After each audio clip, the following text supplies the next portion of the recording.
ಒತ್ತಡದ ಜೀವನ, ಬದಲಾಗ್ತಿರುವ ಜೀವನ ಶೈಲಿ, ಜನರಿಗೆ ನೂರಾರು ಆರೋಗ್ಯ ಸಮಸ್ಯೆ, ಯಾವ ಸಮಸ್ಯೆಗೆ ಯಾವ ಚಿಕಿತ್ಸೆ ಅನ್ನೋದೇ ದೊಡ್ಡ ಚಿಂತೆ. ಇಂತಹ ಸಮಸ್ಯೆ ಇರೋರಿಗೆ ಒಂದೇ ವೇದಿಕೆಯಲ್ಲಿ ಸಿಗುತ್ತೆ ಉತ್ತರ. ಇದೇ ಟಿವಿ9ನ ವಿಶೇಷ ಕಾರ್ಯಕ್ರಮ ನಿಮ್ಮ ಡಾಕ್ಟರ್. ನಮ್ಮ ದೇಹದಲ್ಲಿನ ಪ್ರತಿಯೊಂದು ಅಂಗಾಂಗಗಳು ಕೂಡ ಅತಿ ಅಗತ್ಯವಾಗಿರುತ್ತವೆ. ಸಣ್ಣ ಅಂಗಾಂಗಗಳಿಂದ ಹಿಡಿದು ದೊಡ್ಡ ಅಂಗಾಂಗಗಳ ತನಕ ಪ್ರತಿಯೊಂದರ ಕಾರ್ಯ ಮಹತ್ವದ್ದು. ಯಾವುದೇ ಅಂಗಾಂಗವನ್ನು ನಾವು ಕಡೆಗಣಿಸುವಂತಿಲ್ಲ. ಇನ್ನು ಹೃದಯಕ್ಕೆ ಸಮರ್ಪಕವಾಗಿ ರಕ್ತವನ್ನು ಹರಿಸುವಲ್ಲಿ ರಕ್ತನಾಳಗಳ ಪಾತ್ರ ಬಹುಮುಖ್ಯ. ಆದರೆ ಕೆಲವರ ದೇಹದಲ್ಲಿನ ಅಸಮರ್ಪಕ ಕ್ರಿಯೆಗಳಿಂದ ಉಬ್ಬಿರುವ ರಕ್ತನಾಳಗಳು ಕಂಡುಬರುತ್ತವೆ. ಹಾಗೆ ಸಾಕಷ್ಟು ದೈಹಿಕ ಚಟುವಟಿಕೆ ಇಲ್ಲದೆ ಇರುವುದು ಕೂಡ ಕಾಲುಗಳಲ್ಲಿನ ರಕ್ತದ ಹರಿವನ್ನು ಕಡಿಮೆ ಮಾಡುತ್ತೆ. ಇದು ರಕ್ತನಾಳಗಳ ಮೇಲೆ ಗುಳ್ಳೆಗಳ ರಚನೆಗೆ ಕಾರಣವಾಗುತ್ತೆ. ಇದನ್ನು ವೆರಿಕೋಸ್ ವೇನ್ಸ್ ಅಥವಾ ಉಬ್ಬಿರುವ ರಕ್ತನಾಳಗಳು ಅಂತ ಕರೆಯಲಾಗುತ್ತೆ. ಈ ಕಾಯಿಲೆಯಿಂದ ಬಳಲುವವರು ಸಾಕಷ್ಟು ಜನ. ಆದರೆ ಈ ಕಾಯಿಲೆಗೆ ಭಯಪಡುವಂತಹ ಅವಶ್ಯಕತೆ ಇಲ್ಲ, ಯಾಕಂದರೆ ಇದಕ್ಕೆ ಪರಿಣಾಮಕಾರಿ ಮತ್ತು ಶಾಶ್ವತ ಪರಿಹಾರ ಇದೆ. ಇವತ್ತಿನ ಕಾರ್ಯಕ್ರಮದಲ್ಲಿ ವೆರಿಕೋಸ್ ವೇನ್ಸ್ ಬಗ್ಗೆ ಸಾಕಷ್ಟು ಮಾಹಿತಿಯನ್ನು ತಿಳಿಸಿಕೊಡುವುದಕ್ಕೆ ನಮ್ಮ ಜೊತೆಗಿದ್ದಾರೆ ಮೆಗಾವಿನ್ ವ್ಯಾಸ್ಕ್ಯುಲರ್ ಕೇರ್ ಆಸ್ಪತ್ರೆಯ ಡಾಕ್ಟರ್ ವಿನಯ್ ನ್ಯಾಪತಿಯವರು. ಬನ್ನಿ, ಅವರನ್ನ ಕಾರ್ಯಕ್ರಮಕ್ಕೆ ಸ್ವಾಗತ ಮಾಡೋಣ. ಡಾಕ್ಟರ್ ನಮಸ್ತೆ, ಕಾರ್ಯಕ್ರಮಕ್ಕೆ ಸ್ವಾಗತ. ನಮಸ್ಕಾರ ಡಾಕ್ಟರ್, ಈ ವೆರಿಕೋಸ್ ವೇನ್ಸ್ ಅಂದರೆ ಉಬ್ಬಿದ ರಕ್ತನಾಳಗಳು. ಆದರೆ ಎಲ್ಲ ಉಬ್ಬಿದ ರಕ್ತನಾಳಗಳು ಕೂಡ ವೆರಿಕೋಸ್ ವೇನ್ಸ್ ಆಗಬೇಕು ಅಂತ ಇಲ್ಲ. ಹಾಗಾಗಿ ಈ ವೆರಿಕೋಸ್ ವೇನ್ಸ್ ಸಮಸ್ಯೆ ಇದೆ ಅನ್ನೋದನ್ನು ಕಂಡುಕೊಳ್ಳೋದಾದರೂ ಹೇಗೆ ಅಂತ? ಸೊ ವ್ಯಾರಿಕೋಸ್ ವೇನ್ಸ್ ಅನ್ನೋದು ಕಾಲಲ್ಲಿ ಭಾಳ ಜನಕ್ಕೆ ಕಾಣಿಸ್ತಾ ಇರ್ತವೆ. ಸೊ ಸ್ವಲ್ಪ ಜನಕ್ಕೆ ಕಾಲಲ್ಲಿ ರಕ್ತನಾಳಗಳು ಉಬ್ಬೆದ್ದು ಕಾಣಿಸ್ತಾ ಇರ್ತವೆ. ಸ್ವಲ್ಪ ಜನಕ್ಕೆ ರಕ್ತನಾಳಗಳಿಂದ ಉಬ್ಬೆದ್ದು ಕಾಣಿಸಲ್ಲ. ಕಾಲು ಕಪ್ಪಗಾಗಿ, ಗಾಯಗಳಾಗಿ, ಇಲ್ಲಾಂದರೆ ಕಾಲು ಬಾವು ಬಂದುಬಿಟ್ಟು ಚರ್ಮದ ಬಣ್ಣ ಕಪ್ಪಗಾಗಿ ಬರ್ತಾರೆ. ಸೊ ವೆರಿಕೋಸ್ ವೇನ್ಸ್ ಅಂದ ತಕ್ಷಣ ಭಾಳ ಜನ ಉಬ್ಬಿ ಎದ್ದು ಕಾಣಿಸಲೇಬೇಕು ಅನ್ಕೊತಾರೆ. ಆ ಥರ ಇರಲ್ಲ. ಸೊ ವೆರಿಕೋಸ್ ವೇನ್ಸ್ ಅಂದ ತಕ್ಷಣ 3 mm ಮೇಲೆ ಇದ್ದರೆ ಅದು ವೆರಿಕೋಸ್ ವೇನ್ಸ್ ಲಕ್ಷಣಗಳು ಬರ್ತದೆ. ಅಂದರೆ ಅದೊಂದು ಕಲರ್ ಡಾಪ್ಲರ್ ಸ್ಕ್ಯಾನಿಂಗಲ್ಲಿ ನೋಡಿಕೊಂಡು, ಅದು ನಿಂತ್ಕೊಂಡೇ ಮಾಡೋ ಸ್ಕ್ಯಾನ್ಸ್ ಅವಲ್ಲ. ಸೊ ಸ್ಟ್ಯಾಂಡಿಂಗಲ್ಲಿ ಮಾಡಿದ ಮೇಲೆ ಅದು ವೀನಸ್ ಡಯಾಮೀಟರ್ ಎಷ್ಟಿದೆ ಅಂತ ನೋಡ್ಕೊತೀವಿ. ಆ ವೀನಸ್ ಡಯಾಮೀಟರ್ಸ್ ಜಾಸ್ತಿ ಇದ್ದಾಗ ರಿಫ್ಲಕ್ಸು ಜಾಸ್ತಿ, ಅಂದರೆ ಕೆಟ್ಟ ರಕ್ತ ಕೆಳಗಡೆಯಿಂದ ಮೇಲ್ಗಡೆ ಹೋಗೋದು ಬಿಟ್ಬಿಟ್ಟು ವಾಪಸ್ ತಿರ್ಗಾ ಬರ್ತಾ ಇರ್ತದೆ ವೆರಿಕೋಸ್ ವೇನ್ಸ್ ಪೇಷಂಟ್ಸ್ ಒಳಗೆ. ಈ ವಾಪಸ್ ಬರೋದ್ರಿಂದನೇ ವೆರಿಕೋಸ್ ವೇನ್ಸ್ ಉಬ್ಬಿ, ಆ ವೇನ್ಸ್ ಉಬ್ಬಿ ಅದು ವೆರಿಕೋಸ್ ವೇನ್ಸ್ ಥರ ಕಾಣಿಸ್ತಾ ಇರ್ತವೆ. ಈ ರಿಫ್ಲೆಕ್ಸ್ ಆದಮೇಲೆ ಆ ವೇನ್ಸ್ ಉಬ್ಬಿರೋದು 3 to 4 mm ಮೇಲೆ ಇರ್ತವೆ ಅವು. ಆ 3 to 4 mm ವೇನ್ಸ್ ಇದ್ದಾಗ, ರಿಫ್ಲೆಕ್ಸ್ ಇದ್ದಾಗ ಕಲರ್ ಡಾಪ್ಲರ್ ಸ್ಕ್ಯಾನಿಂಗಲ್ಲಿ ಇದು ವೆರಿಕೋಸ್ ವೇನ್ಸ್ ಅಂತ ಡೆಫಿನೆಟಾಗಿ ಹೇಳ್ಬೋದು. ಓಕೆ ಡಾಕ್ಟರ್, ಸಿಂಪ್ಟಮ್ಸ್ ಹೇಗಿರುತ್ತೆ ಅಂತ? ಆರಂಭಿಕ ಹಂತದಲ್ಲಿ ಈ ವೆರಿಕೋಸ್ ವೇನ್ಸ್ನ ಲಕ್ಷಣಗಳು ಹೇಗೆ ಗೋಚರ ಆಗುತ್ತೆ ವ್ಯಕ್ತಿಯ ದೇಹದಲ್ಲಿ?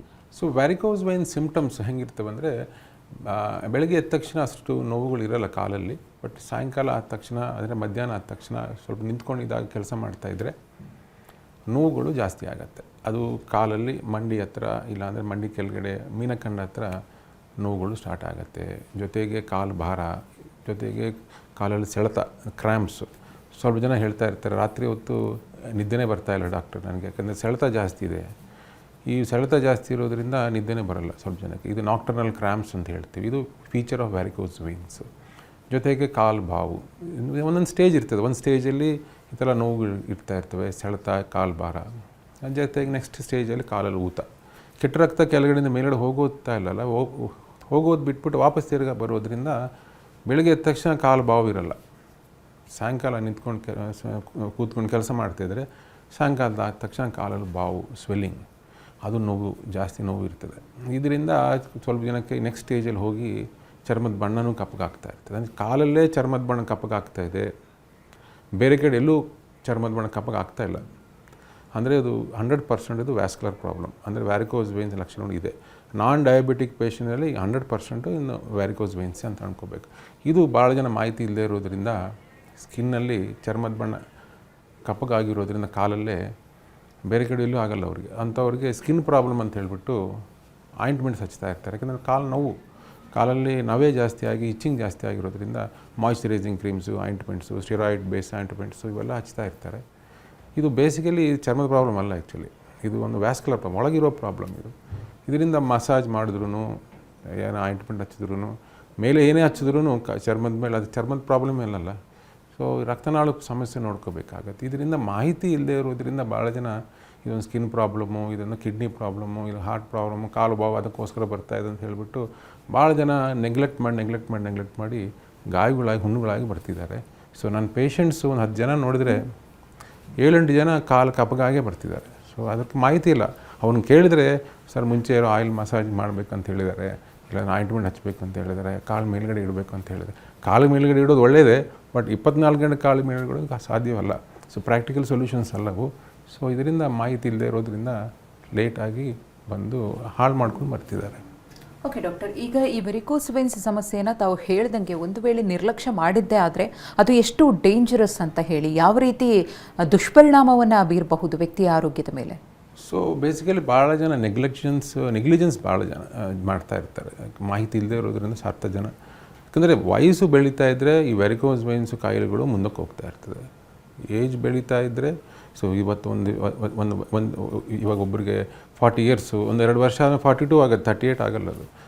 ಸೊ ಇದರಿಂದ ರಕ್ತನಾಳಗಳು ಈ ವೆರಿಕೋಸ್ ವೈನ್ಸು ಲಕ್ಷಣಗಳು ಸ್ಟೇಜ್ 1 ಸ್ಟೇಜ್ 2 ಸ್ಟೇಜ್ 3 ಮುಂದಕ್ಕೆ ಹೋಗ್ತಾನೆ ಇರ್ತವೆ. ಇನಿಷಿಯಲ್ ಸ್ಟೇಜಸ್ಸೆಲ್ಲ ಅಷ್ಟು ನೋವು ಇರಲ್ಲ. ಸೊ ಆಯಿಲ್ ಮಸಾಜು, ಸಾಕ್ಸು ಎಲ್ಲ ಹಾಕ್ಕೊತಾ ಇರ್ತಾರೆ. ಬಟ್ ಕಾಂಪ್ಲಿಕೇಟ್ ಆಗುತ್ತೆ, ಚರ್ಮ ಕಪ್ಪಗಾಗುತ್ತೆ, ಇಲ್ಲಾಂದರೆ ನವೆ ಜಾಸ್ತಿ ಆಗುತ್ತೆ, ಇನ್ಫೆಕ್ಷನ್ಸ್ ಆಗುತ್ತೆ. ಡಯಾಬಿಟಿಸ್ ಇದ್ದವ್ರಿಗೆ ಇನ್ನೂ ಜಾಸ್ತಿನೇ ಕಾಲು ಬಾವಾಗಿ ಇನ್ಫೆಕ್ಷನ್ಸ್ ಬರೋ ಜಾಸ್ತಿ ನೋಡ್ತಾ ಇರ್ತೀವಿ.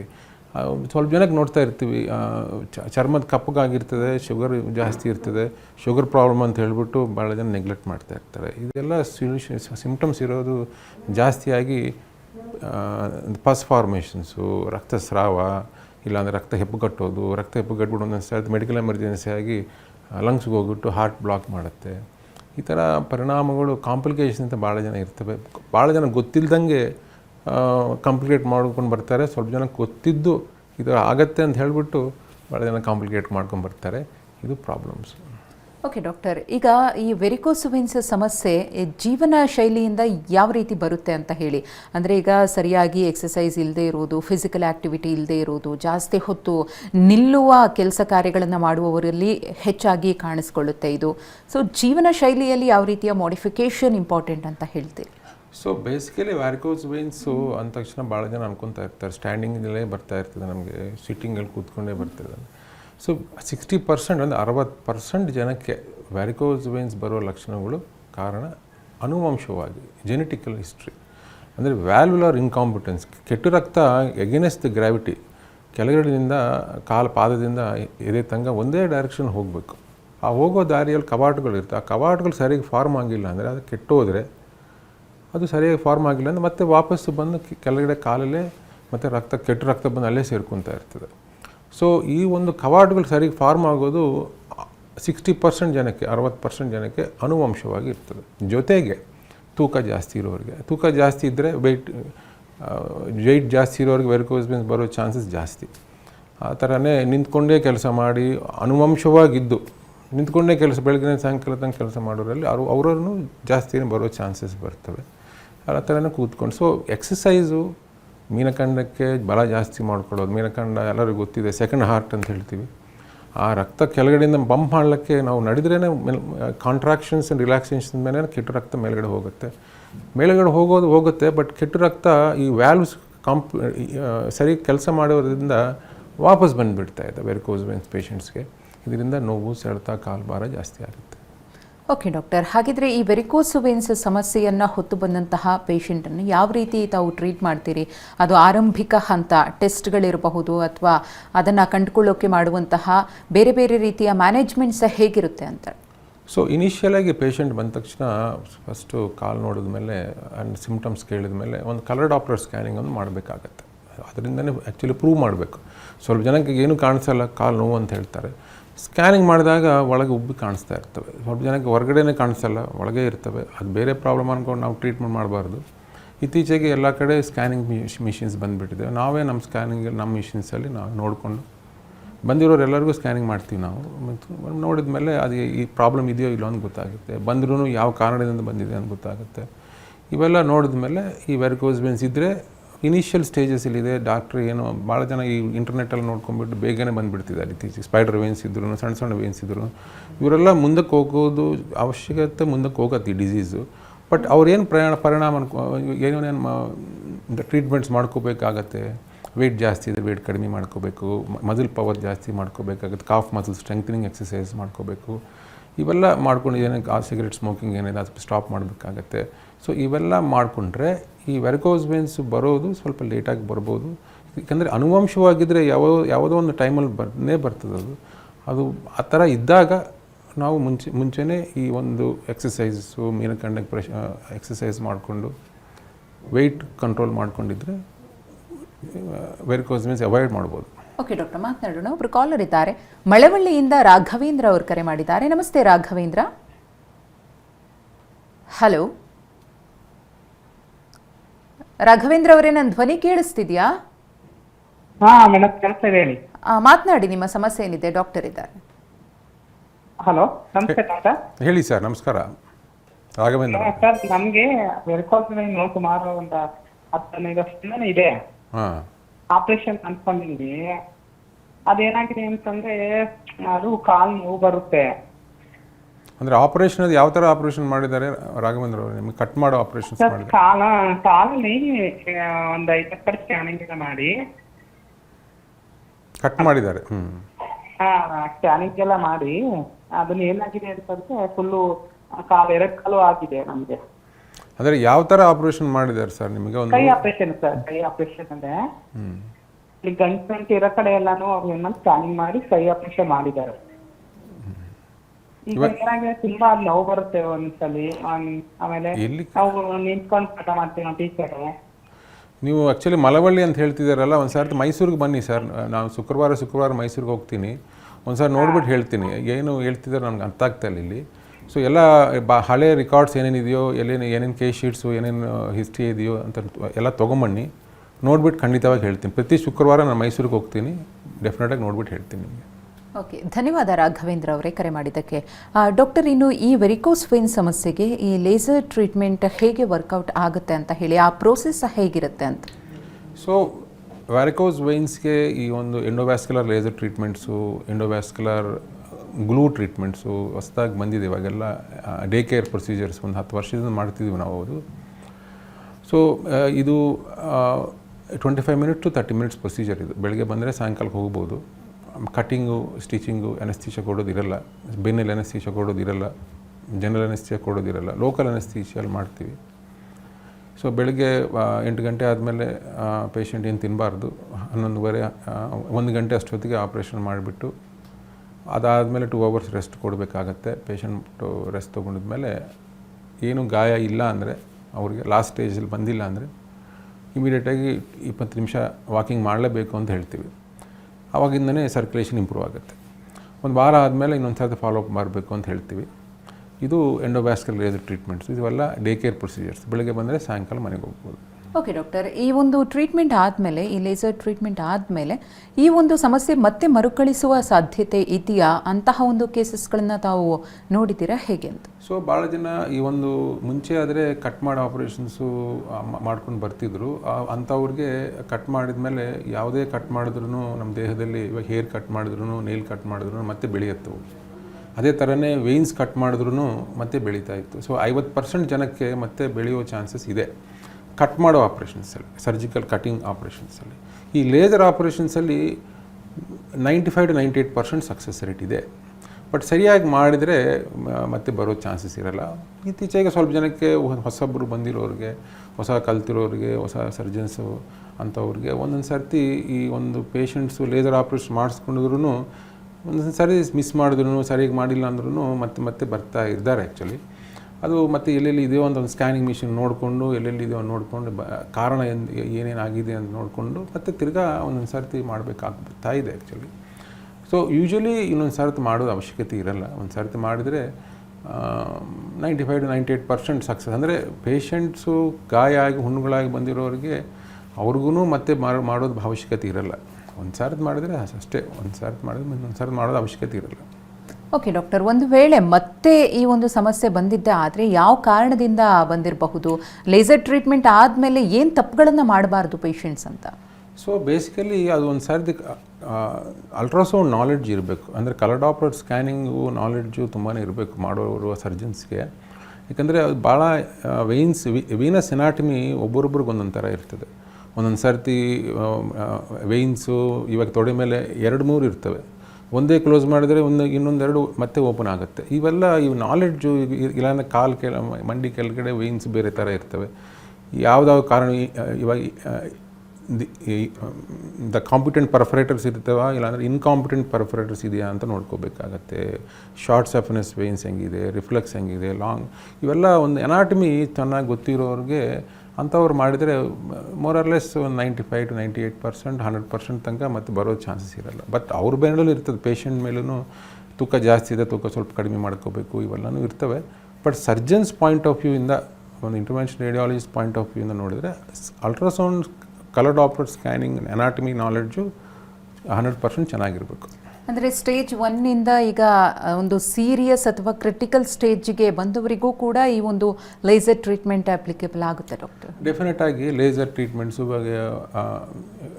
Veena seal, glue treatments, patient symptoms ಇರಬೇಕು. ಸ್ಕ್ಯಾನಿಂಗಲ್ಲಿ ಪಾಸಿಟಿವ್ ಫೀಚರ್ಸ್ ಇರಬೇಕು, ರಿಫ್ಲೆಕ್ಸ್ ಇರಬೇಕು, ಸೈಜಸ್ ದೊಡ್ಡದಾಗಿರಬೇಕು, ಪೇಷಂಟ್ ಸಿಮ್ಟಮ್ಸ್ ಇರಬೇಕು, ಪೇಯ್ನು, ನೋವು, ಸೆಳೆತ, ಕಾಲ್ಭಾರ ಇವೆಲ್ಲ ಇರಬೇಕು. ಇದ್ದರೆ ಇವೆಲ್ಲ ಸೂಟ್ ಆದರೆ ಆವಾಗ ಆಪ್ರೇಷನ್ ಮಾಡಬೇಕಾಗತ್ತೆ. ಏನಿಲ್ಲ, ಎರ್ಲಿ ಸ್ಟೇಜಸ್ಸಲ್ಲಿದ್ದಾನೆ, ಸೈಜಸ್ಸು ಕಡಿಮೆ ಇದೆ, ಸ್ವಲ್ಪ ನೋವಿದೆ ಅಂದರೆ ಸ್ಟಾಕಿಂಗ್ಸ್ ಹಾಕ್ಕೊಳ್ಳಿ ಅಂತ ಹೇಳ್ತೀವಿ. ಒಂದು ಸರಿ 6 months ಆದಮೇಲೆ ಫಾಲೋಅಪ್ ಮಾಡಿ ಅಂತ ಹೇಳ್ತೀವಿ. ಮತ್ತು ಇನ್ನೊಂದು ಸಲ ತಿರ್ಗಾ 6 months 1 year ಆದಮೇಲೆ ಮತ್ತೆ ತಿರ್ಗಾ ಒಂದೊಂದು ಸಾರಿ ಸ್ಕ್ಯಾನಿಂಗ್ ಮಾಡಿಕೊಂಡು ಉಬ್ಬಿದೆಯೋ ಇಲ್ಲೋ, ಸಿಮ್ಟಮ್ಸ್ ಏನು ಹೊಸದಾಗಿ ಬಂದಿದೆಯೋ ಅಲ್ಲ ಫಾಲೋಅಪ್ ಮಾಡ್ತಾ ಇರಬೇಕು. ಓಕೆ ಡಾಕ್ಟರ್, ಈಗ ಸ್ಟಾರ್ಟಿಂಗ್ ಸ್ಟೇಜಲ್ಲೇ ಈ ವೆರಿಕೋಸ್ ವೇನ್ಸನ್ನು ನೆಗ್ಲೆಕ್ಟ್ ಮಾಡ್ಕೊಂಡು ಬಂದು ಫೈನಲ್ ಸ್ಟೇಜಿಗೆ ಬಂದಿರ್ತಾರೆ. ಎಷ್ಟೋ ಮಂದಿಗೆ ಆ ವೇನ್ಸ್ ಇರುತ್ತಲ್ಲ ಅದು ಓಪನ್ ಆಗಿರುತ್ತೆ, ಬ್ಲೀಡಿಂಗ್ ಆಗ್ತಾ ಇರುತ್ತೆ. ಅಂತಹ ಒಂದು ಕ್ರಿಟಿಕಲ್ ಸ್ಟೇಜಲ್ಲಿ ಬಂದಾಗಲೂ ಕೂಡ ಈ ಒಂದು ಲೇಸರ್ ಟ್ರೀಟ್ಮೆಂಟನ್ನು ಕೊಡಬೇಕಾಗುತ್ತೆ. ಜೊತೆಗೆ ಎಷ್ಟು ಚಾಲೆಂಜಿಂಗ್ ಅಂತ ಹೇಳ್ತೀರಿ ತಾವು? ಸೊ ಯೂಶ್ವಲಿ ಬರೋರೆಲ್ಲರೂ 10 ಜನದಲ್ಲಿ 7-8 ಜನ ಈ ಸ್ಟೇಜಸಲ್ಲೇ ಬರ್ತಾರೆ. ರಕ್ತಸ್ರಾವ, ರಕ್ತ ಹೆಪ್ಪುಗಟ್ಟಿ, ಸರ್ ನನಗೆ ಡಾಕ್ಟ್ರೇ ನನಗೆ ಮುಂಚಿನಿಂದ ಇತ್ತು ಗೊತ್ತಿದ್ದರೆ ಡಾಕ್ಟ್ರಿ ಇವಾಗ ನೋವು ಜಾಸ್ತಿ ಆಗಿದೆ, ರಕ್ತ ಹೆಪ್ಪುಗಟ್ಟಿಬಿಟ್ಟಿರ್ತದೆ, ಇಲ್ಲಾಂದರೆ ಗಾಯ ಆಗಿಬಿಟ್ಟಿದೆ ಡಾಕ್ಟ್ರಿ, ಚರ್ಮದ ಬಣ್ಣ ಕಪ್ಪಗಾಗಿದೆ, ಮುಂಚೆ ಇದ್ದಿಲ್ಲ ಇವಾಗ ಬಂದಿದೆ. ಈ ಲಾಸ್ಟ್ ಸ್ಟೇಜಸಲ್ಲೇ ಬಂದು ಭಾಳ ಜನ ಆ ಥರ ಏನು ಮಾಡಿ, ಯಾಕಂದರೆ ಅವ್ರು ಕೇಳಿದರೆ ಟ್ಯಾಬ್ಲೆಟ್ಸಿಂದ ಹೋಗುತ್ತೇನೋ ಅಂತ ಹೇಳ್ಬಿಟ್ಟು ಟ್ಯಾಬ್ಲೆಟ್ಸ್ ತೊಗೊತಾ ಇರ್ತಾರೆ, ಇಲ್ಲಾಂದರೆ ಸಾಕ್ಸ್ ಹಾಕ್ಕೊತಾ ಇರ್ತಾರೆ. ಇಲ್ಲಿ ಎರ್ಲಿ ಸ್ಟೇಜಸಲ್ಲಿ ಸಾಕ್ಸ್ ಹಾಕೋಬೋದು. ಬಟ್ ಲೇಟ್ ಸ್ಟೇಜ್ ಕಾಲು ಊತ ಬಂದುಬಿಟ್ಟು ಕಪ್ಪಗಾಗಿ ಹುಣ್ಣುಗಳಾಗಿ ಮೇಲೂ ಸ್ಟಾಕಿಂಗ್ಸ್ ಹಾಕೊಳ್ಳೋದು ಏನು ಉಪಯೋಗ ಇರೋಲ್ಲ. ಪ್ರೆಷರ್ ಜಾಸ್ತಿ ಇರ್ತದೆ, ಒಳಗಿರೋ ಪ್ರೆಷರ್ ಜಾಸ್ತಿ ಇರೋದ್ರಿಂದನೇ ರಕ್ತಸ್ರಾವ, ಬ್ಲೀಡಿಂಗ್ ಜಾಸ್ತಿ ಆಗುತ್ತೆ, ರಕ್ತ ಹೆಪ್ಪುಗಳು, ಕಾಲು ಹಾಳಾಗುತ್ತೆ. ಚರ್ಮದ ಬಣ್ಣ ಕಪ್ಪಗಾಗಿದೆ, ಕಾಲು ಊತ ಬಂದಿದೆ ಅಂದರೆ ಅರ್ಥ ಏನು? ಕಾಲಲ್ಲಿ ಮಾಂಸನೂ ಹಾಳಾಗ್ತಾ ಇದೆ. ಅದು ಮಾಂಸ ಹಾಳಾಗಿದ ಮೇಲೆ ಏನಾಗುತ್ತೆ? ಗಾಯ ಆಗುತ್ತೆ, ಹುಣ್ಣಾಗುತ್ತೆ, ಇವೆಲ್ಲ ಆಗುತ್ತೆ, ಕಾಂಪ್ಲಿಕೇಟ್ ಆಗುತ್ತೆ. ಈ ಕಾಂಪ್ಲಿಕೇಟ್ ಆಗಬಾರ್ದು ಅಂತಾನೆ ಮುಂಚೆನೇ ಸ್ಕ್ಯಾನಿಂಗ್ ಮಾಡಿಕೊಂಡು ಎಷ್ಟಿದೆಯೋ, ಉಬ್ಬಿದೆಯೋ ಇಲ್ಲೋ, ಇಲ್ಲ ಅಂದರೆ ಎಷ್ಟು ರಿಫ್ಲೆಕ್ಸ್ ಆಗಿ ನೋಡಿಕೊಂಡು ಒಂದು ಒಳ್ಳೆ ಸರ್ಜನ್, ಒಳ್ಳೆ ಇಂಟರ್ವೆನ್ಷನ್ ರೇಡಿಯಾಲಜಿಸ್ಟ್ ಹತ್ರ ನೋಡ್ಕೊಂಡು ಹೋದ್ಮೇಲೆ ಅವ್ರು ಏನು ಹೇಳ್ತಾರೋ ಕೇಳಿಕೊಂಡು ಮುಂದಕ್ಕೆ ಹೋದರೆ ಅದು ಮತ್ತೆ ಬರೋದಿರಲ್ಲ. ಓಕೆ ಡಾಕ್ಟರ್, ತಾವು ಹೇಳ್ತಾ ಇದ್ರಿ ಅನುವಂಶಿಯವಾಗಿ ಈ ಸಮಸ್ಯೆ ಎಷ್ಟು ಪರ್ಸೆಂಟೇಜ್ ಬರುತ್ತೆ ಅಂದರೆ 60-72 ಅನುವಂಶೀಯತೆಯೇ ಕಾರಣ ಆಗಿರಬಹುದು ಅಂತ ಹೇಳಿ. ಹಾಗಾಗಿ ಈಗ ಪೇರೆಂಟ್ಸಲ್ಲಿ ಇದ್ದರೆ ಅಥವಾ ನಮ್ಮ ಎಲ್ಡರ್ಸಲ್ಲಿ ಇದ್ದರೆ ಮುಂದಿನ ಜನ್ರೇಷನ್ ಅವರು ಯಾವ ರೀತಿ ಪ್ರಿಕಾಷನ್ಸನ್ನು ತಗೋಬೇಕಾಗತ್ತೆ ಅಂತ ಹೇಳಿ? ಸೊ ಬೇಸಿಕಲಿ ಇದ್ದಾಗ, ಆ ಥರ ಇದ್ದಾಗ ಅವಾಗ ಅದೇ ವೆಯ್ಟ್ ಜಾಸ್ತಿ, ವೆಯ್ಟ್ ಇದ್ದರೆ ಜಾಸ್ತಿ, ವೆಯ್ಟ್ ಕಡಿಮೆ ಮಾಡ್ಕೋಬೇಕಾಗತ್ತೆ. ಎಕ್ಸಸೈಸಸ್, ಮೀನಖಂಡಕ್ಕೆ ಬಲ ಜಾಸ್ತಿ ಮಾಡ್ಕೊಳ್ಳೋಕ್ಕೆ ಪ್ರಯತ್ನ ಮಾಡಬೇಕು. ಸ್ವಲ್ಪ ಜನಕ್ಕೆ ಫ್ಲ್ಯಾಟ್ ಫುಟ್ ಇರ್ತದೆ, ಆ ಫ್ಲ್ಯಾಟ್ ಫುಟ್ ಇದ್ದವ್ರಿಗೆ ವೆರಿಕೋಸ್ ವೇನ್ ಬರೋ ಚಾನ್ಸಸ್ ಜಾಸ್ತಿ. ಇಂಥರ ಏನೇ ಆದ್ರೂ ಬರೋದು ಚಾನ್ಸಸ್ ಜಾಸ್ತಿನೇ. ಬಟ್ ಮುಂಚೆ ಹಾಳಾಗಬಾರ್ದಂದರೆ ಈ ನೋವು, ಸೆಳೆತ, ಕಾಲ್ಭಾರ ಇದ್ದಾಗ ಏನೇ ಮಾಡಿದ್ರೂ, ಎಕ್ಸಸೈಸ್ ಮಾಡಿದ್ರು, ಏನೇ ಮಾಡಿದ್ರು ವೆರಿಕೋಸ್ ವೇನ್ ಮುಂದಕ್ಕೆ ಹೋಗೋ ಚಾನ್ಸಸ್ ಇದೆ. ಆವಾಗ ಒಂದು ಒಳ್ಳೆಯ ಡಾಕ್ಟ್ರ್ ಹತ್ರ ತೋರಿಸಿ ಅವರಿಂದ ಒಂದು ಸ್ಕ್ಯಾನಿಂಗ್ ಮಾಡಿಕೊಂಡು ಇದೆಯೋ ಇಲ್ಲೋ ಅಂತ ನೋಡ್ಕೋಬೇಕು. ಮಾಡಿಕೊಂಡ್ರೆ ಮುಂದಕ್ಕೆ ಹೋಗಲ್ಲ. ಓಕೆ ಡಾಕ್ಟರ್, ಇದುವರೆಗೂ ಕಾರ್ಯಕ್ರಮದಲ್ಲಿ ಭಾಗಿಯಾಗಿ ವೆರಿಕೋಸ್ ವೇನ್ಸ್ ಬಗ್ಗೆ ಸಾಕಷ್ಟು ಮಾಹಿತಿಯನ್ನು ತಿಳಿಸ್ಕೊಟ್ರಿ. ಧನ್ಯವಾದ ತಮಗೆ. ನಮಸ್ಕಾರ. ವೀಕ್ಷಕರೇ, ವೈದ್ಯರ ನೇರ ಭೇಟಿಗಾಗಿ ಅಡ್ರೆಸ್ಸನ್ನು ನೋಟ್ ಮಾಡಿಕೊಳ್ಳಿ. ಮೆಗಾವಿನ್ ವ್ಯಾಸ್ಕ್ಯುಲರ್ ಕೇರ್ ಹೆಡ್ ಆಫೀಸ್, 9ನೇ ಮುಖ್ಯ ರಸ್ತೆ, 5ನೇ ಬ್ಲಾಕ್, ಜಯನಗರ, ಬೆಂಗಳೂರು. ಶಾಖೆಗಳು ಅಪೋಲೋ ಸ್ಪೆಕ್ಟ್ರಾ, ಜ್ಯೋತಿ ನಿವಾಸ್ ಕಾಲೇಜ್ ರಸ್ತೆ, ಕೋರಮಂಗಲ, ಬೆಂಗಳೂರು. ಪ್ರತಿ ಮಂಗಳವಾರ ನರ್ಚರ್ ಹಾಸ್ಪಿಟಲ್, ರಾಜಾಜಿನಗರ, ಬೆಂಗಳೂರು. ಬೆಳಗ್ಗೆ 10ರಿಂದ ಮಧ್ಯಾಹ್ನ 1 ಗಂಟೆಯವರೆಗೂ ಕೂಡ ವೈದ್ಯರು ನಿಮಗೆ ಲಭ್ಯರಿರ್ತಾರೆ. ಹಾಗೆಯೇ ಮೈಸೂರಿನಲ್ಲಿ ಪ್ರತಿ ಶುಕ್ರವಾರ ಸಿಗ್ತಾರೆ. ರಾಮಕೃಷ್ಣ ಆಸ್ಪತ್ರೆ, ವಿದ್ಯಾರಣ್ಯಪುರಂ, ಮೈಸೂರು. ಮನಸಾ ಆರ್ಥೋಪೆಡಿಕ್ ಆಸ್ಪತ್ರೆ, ಮೈಸೂರು. ರಾಯಚೂರು ಬಾಲಂಕು ಆಸ್ಪತ್ರೆ, ಪ್ರತಿ ತಿಂಗಳ ಮೊದಲ ಮಂಗಳವಾರ ಇಲ್ಲಿ ವೈದ್ಯರು ಸಿಗ್ತಾರೆ. ದೂರವಾಣಿ ಸಂಖ್ಯೆ 90352234 719035223478. ಇದು ಇವತ್ತಿನ ನಿಮ್ಮ ಡಾಕ್ಟರ್ ವಿಶೇಷ ಕಾರ್ಯಕ್ರಮ. ನಿರಂತರ ಸುದ್ದಿಗಾಗಿ ನೋಡ್ತಾ ಇರಿ TV9.